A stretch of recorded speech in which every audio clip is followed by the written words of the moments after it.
Gulliver's Travels. My name is Gulliver.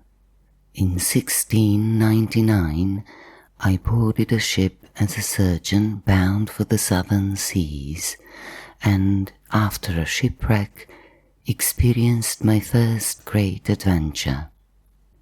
When I somehow woke up, I found myself on the shore of an unknown land, tied to the ground by countless tiny ropes. I felt something crawling on my body. It was immediately clear that these were little people, no more than 16 centimeters tall, speaking an unknown language.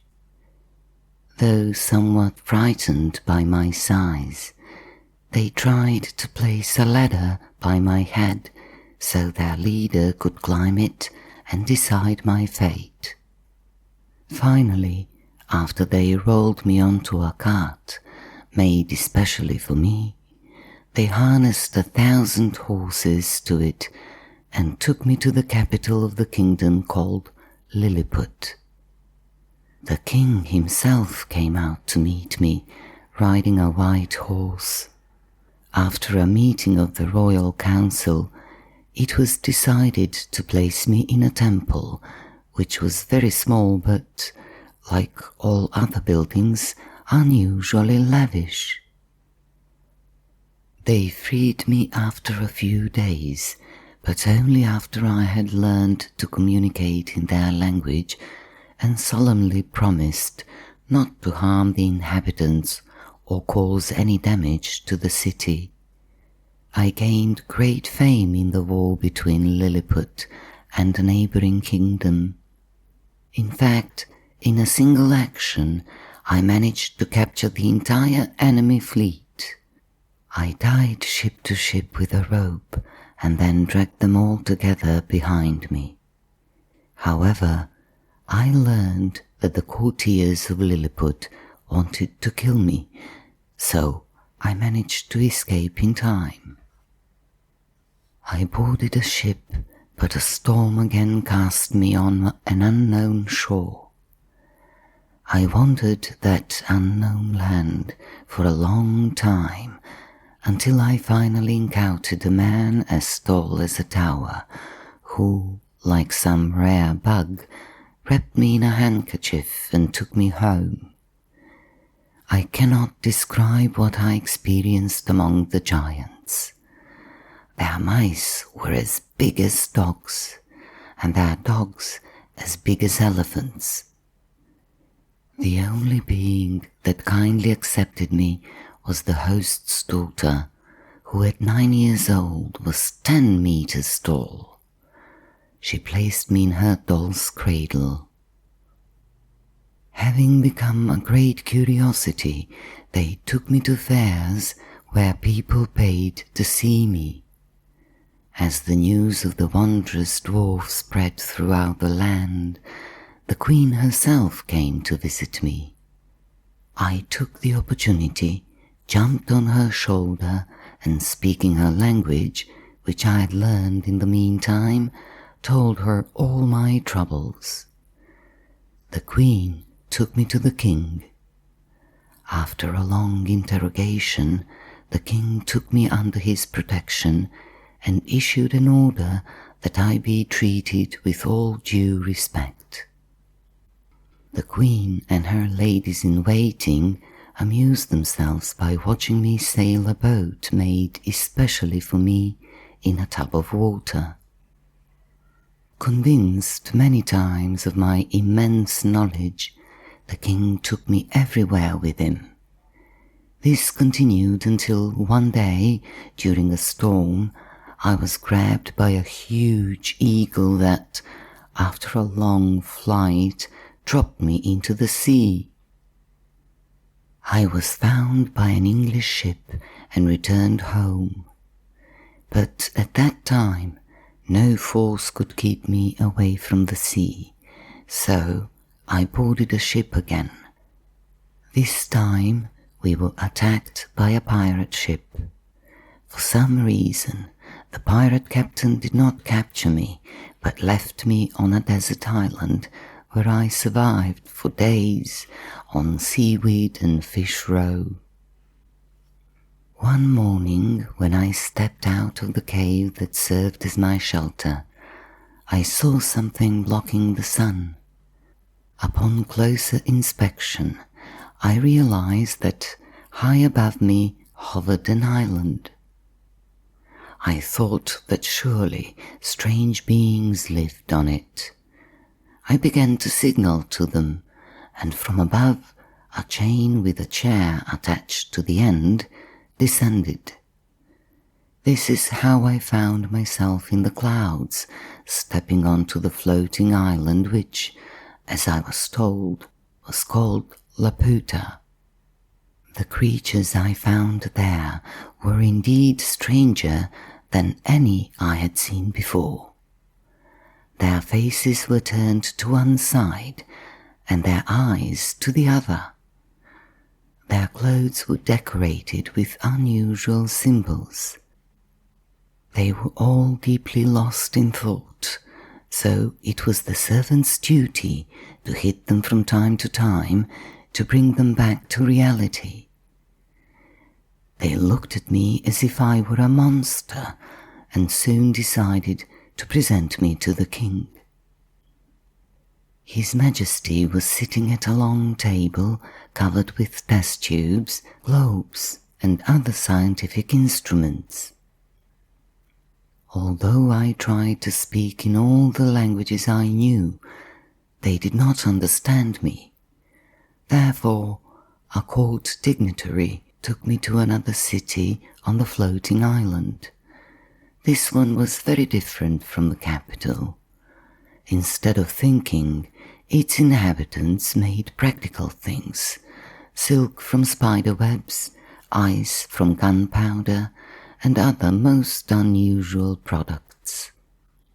Then, one fine day, I once again found myself in the sea, but this time I received a better reception in a new land.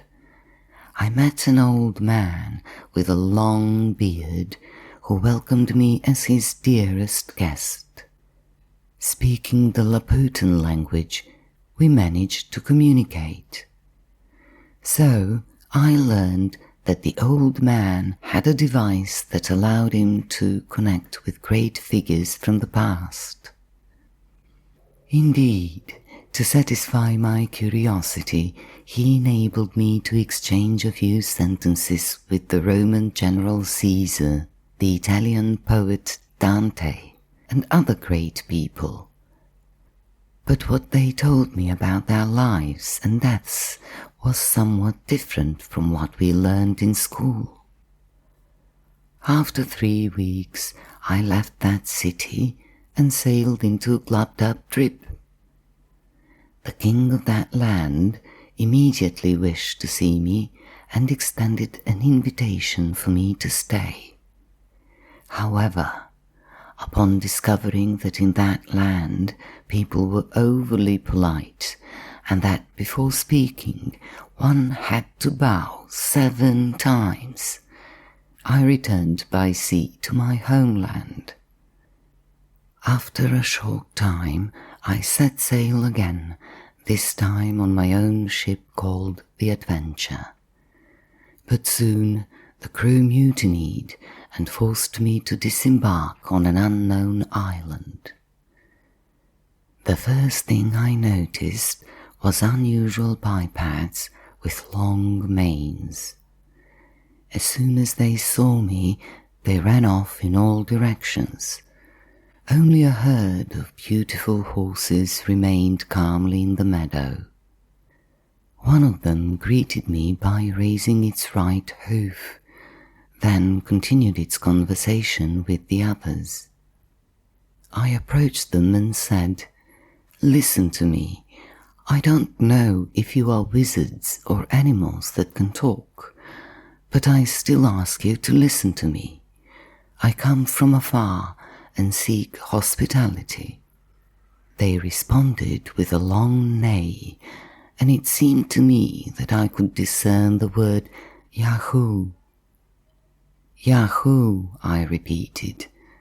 Delighted that there was a way to communicate, they signalled for me to follow them. We arrived at a clearing where I saw a long building resembling a stable. Standing by the manger were those bipeds I had seen on the shore. I discerned that they were more human-like than animal-like. The horse chieftain, who was called Yahoo, invited me to sit at the table.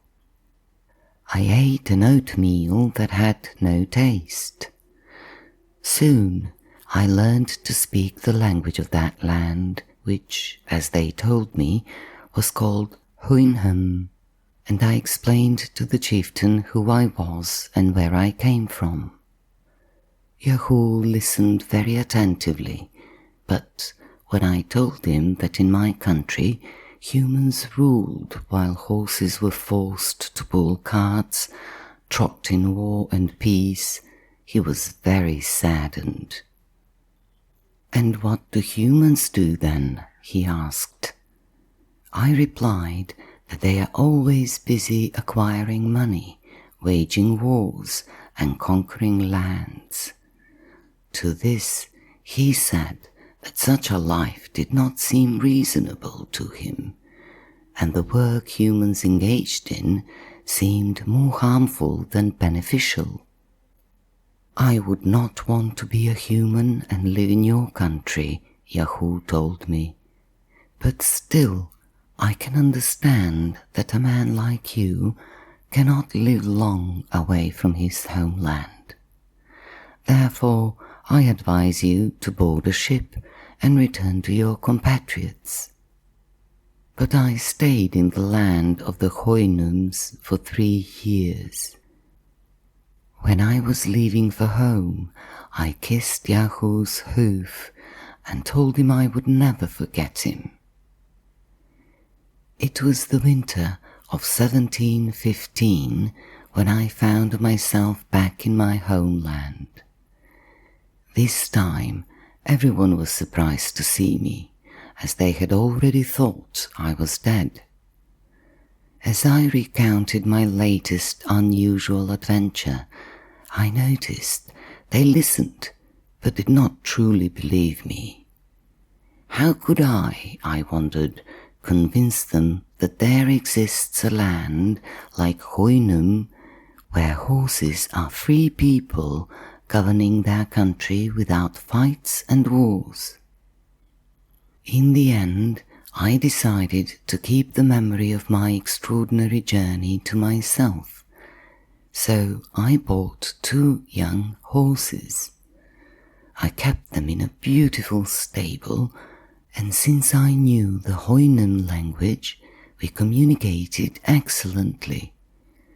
Only they understood me when I spoke of justice, honor, truth, and loyalty.